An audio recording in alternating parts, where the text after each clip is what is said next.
Blackwood Alley, just after midnight.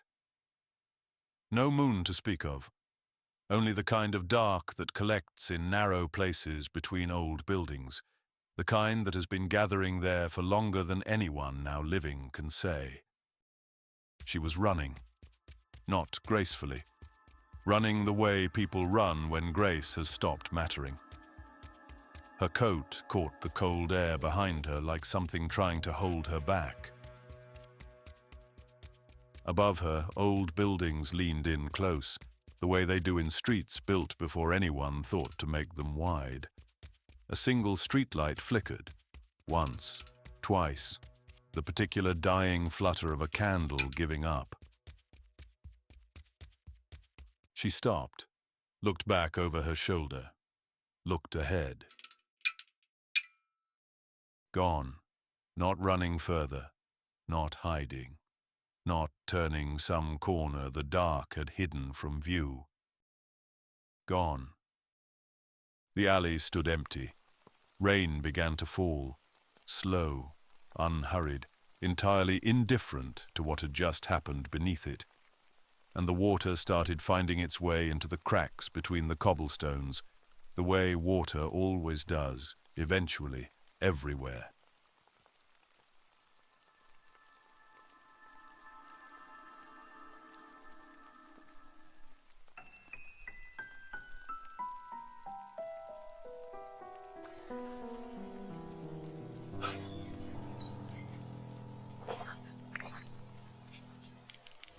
Somewhere near where she'd been standing, a phone slipped from her hand and met the stone.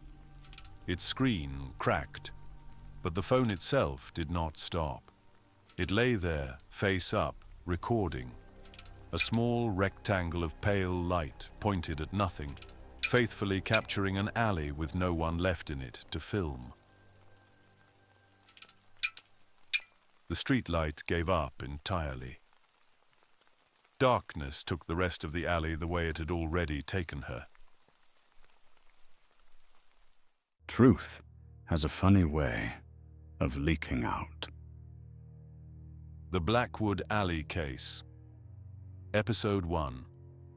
The Alley.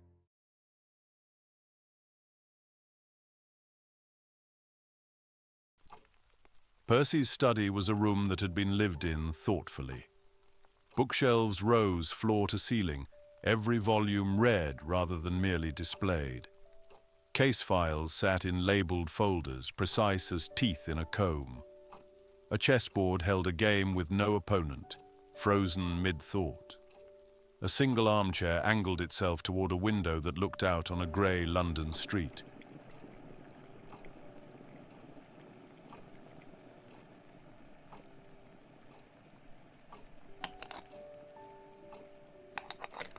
Percy stood at a small wooden table, already dressed, dark shirt sleeves and waistcoat, with the expectation of being called away before he finished his tea. He'd made his peace with that possibility before he'd even poured the water. He prepared his tea not quickly, not impatiently, but with the same focused attention he gave to everything.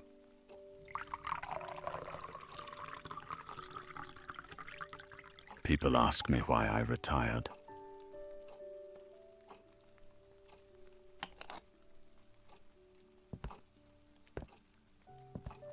He picked up his cup and carried it to the window the way he carried most mornings, without urgency, on the assumption that whatever waited for him would still be waiting in 5 more minutes. At the window, he looked down at the street below. I tell them I didn't. I simply changed employers. Below, on the pavement, a woman in a red coat dropped her shopping bag. Tins rolled across the wet stone. A man walked past without stopping. Percy watched, not the dropped bag itself, but the woman's face, the particular way she hadn't looked surprised when no one helped. She had expected exactly this, and nothing more. The world is full of people who have stopped noticing, stopped looking. They move through their days like a river, moves around a stone, automatically, effortlessly, missing everything. Percy set down his tea, picked up the dragon-headed cane resting beside the door. For a moment, he simply rested his chin against the carved dragon's head, thinking, the way another man might pause with a hand against a doorframe. I retired because a case was closed.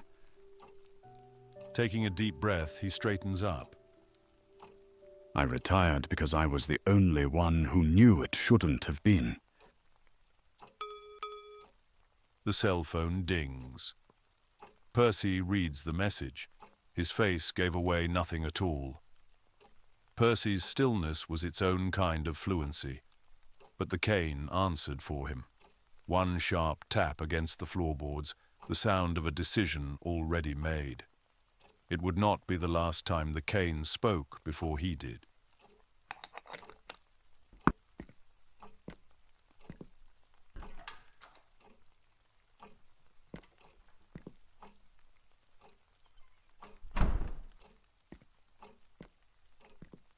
The tea stayed half-finished on the table. He would not come back to it, and some part of him already knew that. He took his coat, scarf, and gloves, and left.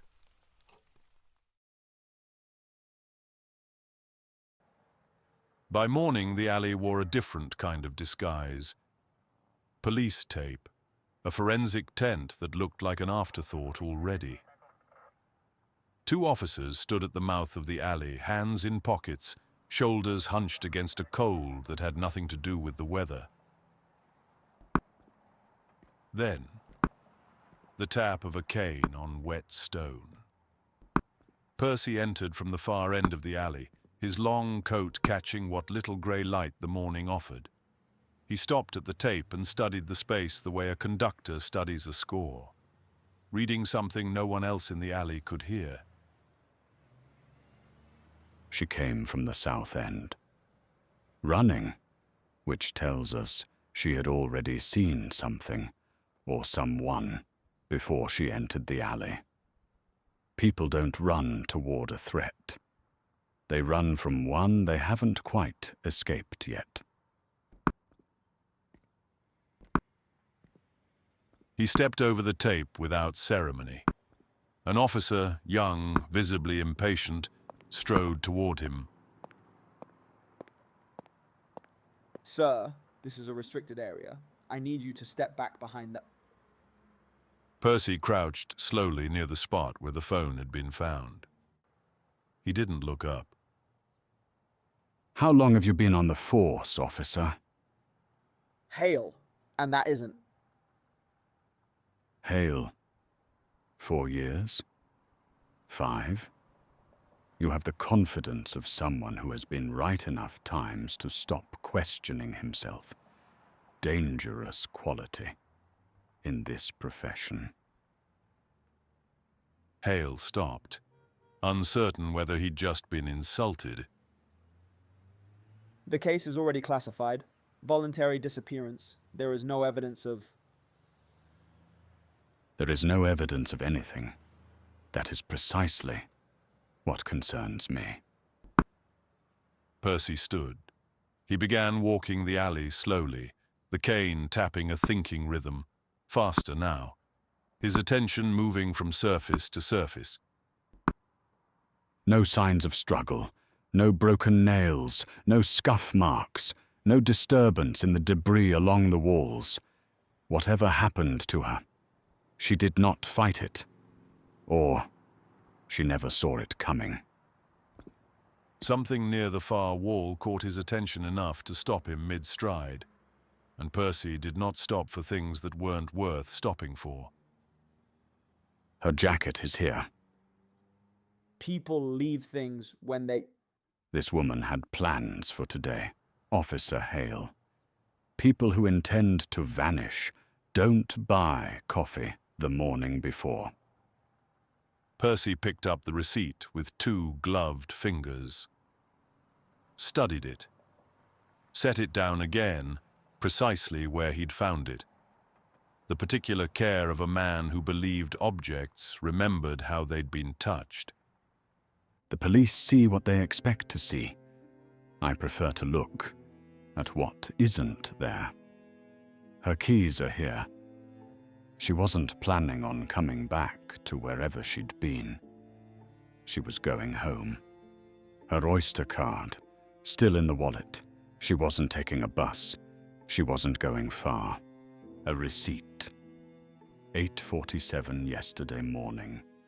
Double espresso, no sugar. The order of someone who knows exactly what they want. This woman had plans. 3 items. 3 quiet arguments against the theory of a woman who chose to walk away from her life. But arguments require an audience willing to listen. He looked at Hale. Hale looked at his notebook. This one wasn't.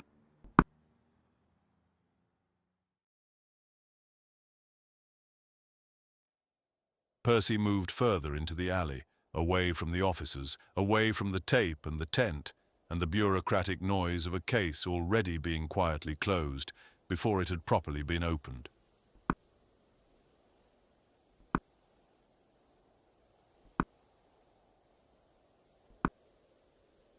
He walked slowly. The cane tapped a thinking rhythm. Faster now. He was working. Her name is Clara Marsh, 31 years old. Librarian at the Aldgate branch. No criminal record. No history of anything that would explain this. The kind of life that, from the outside, looks like everything is perfectly fine.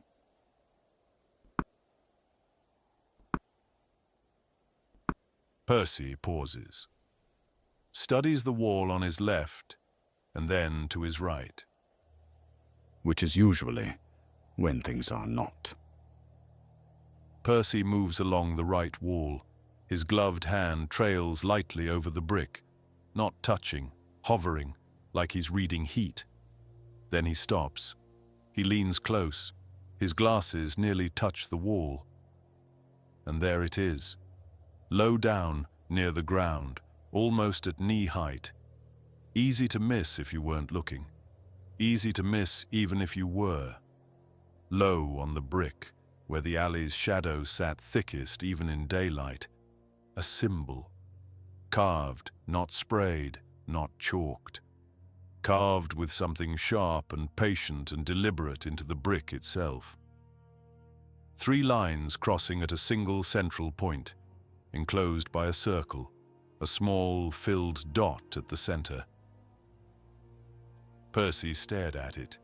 The cane went still. In 30 years of detective work, I have learned to separate 2 categories of detail. Details that are there by accident, and details that are there on purpose. He took out his leather notebook and pen. He sketched the symbol in 3 careful strokes, a vertical line, 2 diagonals, then the enclosing circle, then the dot. He copied it exactly, stroke for stroke, the way a man copies something he suspects he'll need to recognize again later in a place he hasn't been to yet. He studied his own sketch for a long moment. Someone put this here. They chose this wall, this height, this position, low, close to where the phone fell. This is not vandalism. This is a signature.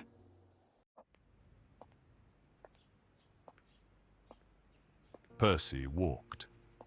Not aimlessly. His routes were never aimless. He was on his way somewhere specific, though he hadn't yet told anyone, including himself, exactly where. Clara Marsh disappeared on a Tuesday. The weather records show it rained that night, which explains why the cobblestones were wet, but the symbol was dry.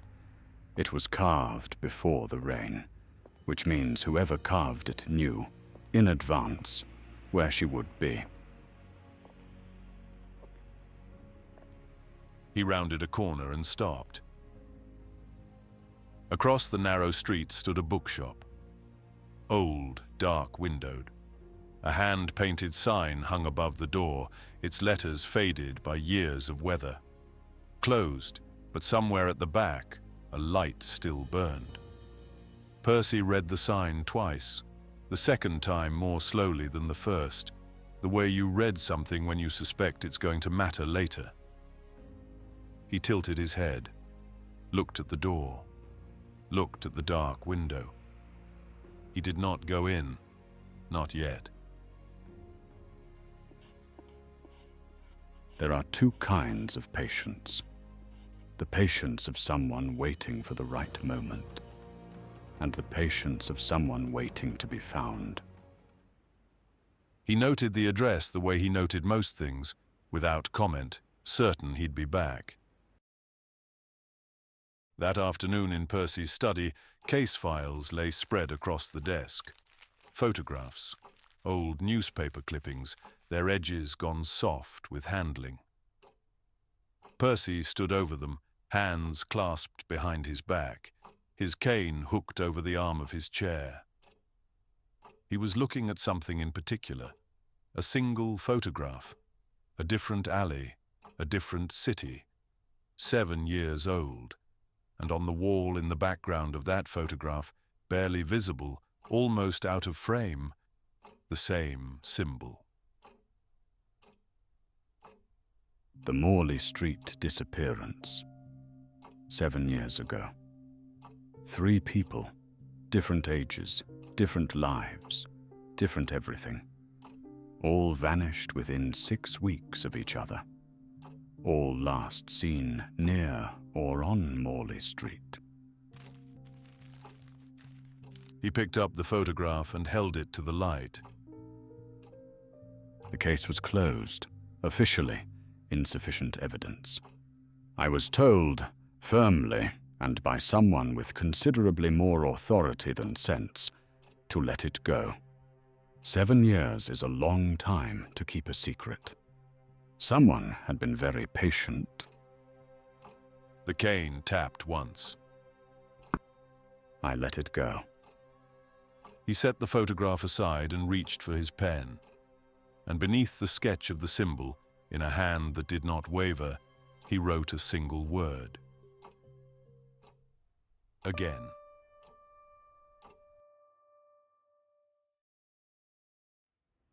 Percy returns to the alley. The police tape still hung at the alley's entrance, but the officers had gone. The forensic tent was being dismantled by a single figure who looked as though he would rather be almost anywhere else.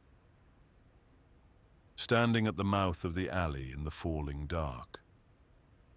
He did not move. He simply looked.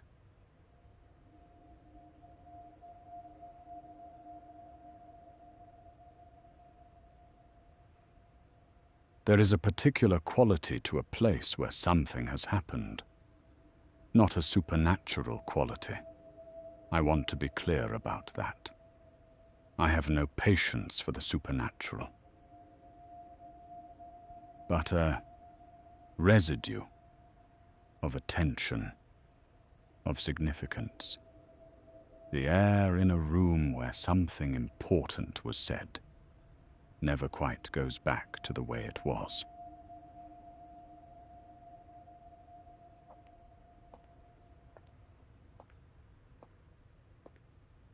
He walked back into the alley and stopped at the exact spot where Clara Marsh had last stood. Not because he needed reminding where it was, but because some places ask to be stood in more than once. He looked down at the cobblestones, looked up at the walls, looked toward the place where the streetlight burned, now, steadily, no flicker at all. She stopped here, right here, not because something was blocking her way, because something was waiting for her. And whatever it was, she knew it. Percy crouched slowly. He examined the ground near the symbol once more. And this time, with the late light falling at a different angle than it had that morning, He saw something he had missed before. Beside the carved symbol, almost invisible against the dark brick, were two small letters, scratched faintly into the mortar between the stones. Percy leaned close, very close. Something moved across his face for just a moment. Not shock. Something older and quieter than shock. Recognition. There is a moment in every case, every real case, the kind that matters, when the thing you are investigating stops being a puzzle and becomes a conversation, when the mystery looks back at you. Percy straightened slowly and went still in a way that had nothing to do with the cold. Above him, the rain started again, as if it too had been waiting for him to finish. This was that moment. Percy sat at his desk. The old case file lay open in front of him. The Morley Street disappearance. He set his new notebook down beside it. 2 sketches of the symbol side by side. New ink and old ink. 7 years apart. There was a photograph he had looked at so many times, the corners had gone soft. He drew it now from the back of the old file and set it on the desk. I have 3 rules. I have had them since the beginning, and I have broken all 3 at least once, which is how I know they matter. He closed the old file for what felt, even to him, like the last time. Then he opened a fresh page in the new notebook and began to write as though something had finally given him permission to. Rule 1. Never assume coincidence when pattern is possible. 2 symbols, 7 years apart, 2 different cities. That is not coincidence. That is correspondence. He wrote quickly now. The cane leaned against his knee, forgotten for the moment. Rule 2. The most important thing in any room is always what isn't there. Clara Marsh's belongings tell me what she didn't do. The empty alley tells me what no one saw. The symbol tells me what someone wanted to leave behind. Pausing, he looked toward the window. The city beyond it, dark and lit and entirely indifferent to the case unfolding in this one small room. Rule 3. He paused. Only the rain, against the glass, answering for him. Never open a case you aren't prepared to finish. Percy looked back down at the notebook, at the symbol, at the word he had written earlier. Again. He picked up the pen once more, and beneath the word he'd already written, slowly, as though giving himself time to reconsider and not taking it, he wrote 4 more. Find the rare book. Percy closed the notebook. The cane answered with a single tap. Slow this time, and certain, the sound of a man who already knew which direction he was about to walk in. He reached over and turned off the lamp. Darkness took the room, except for the faint glow of the city through the rain-streaked window.